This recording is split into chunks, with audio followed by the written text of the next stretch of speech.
ইসলামী বইমেলা উদ্বোধন করলেন ধর্ম উপদেষ্টা।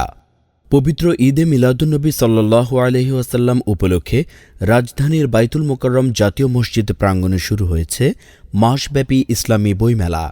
গতকাল শনিবার বিকেলে মেলার উদ্বোধন করেন ধর্ম উপদেষ্টা ড. আ.ফ.ম. খালিদ হোসেন। উদ্বোধনী অনুষ্ঠানে তিনি বলেন, বই হচ্ছে জ্ঞানের ভাণ্ডার। সুস্থ সংস্কৃতি ও ধর্মীয় মূল্যবোধ বইয়ের মাধ্যমে মানুষের ঘরে ঘরে পৌঁছাতে হবে।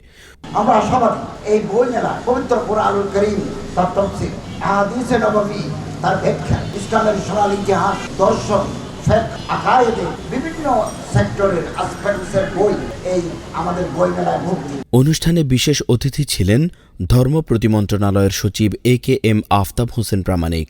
সভাপতিত্ব করেন ইসলামিক ফাউন্ডেশনের মহাপরিচালক আব্দুস সালাম খান।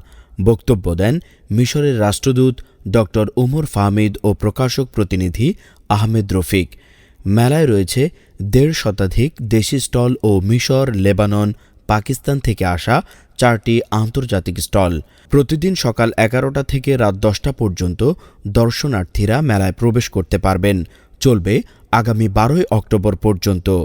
এবারের মেলায় কোরআনের অনুবাদ, তাফসির, হাদিস গ্রন্থসহ মৌলিক ও গবেষণাধর্মী বই পাওয়া যাবে।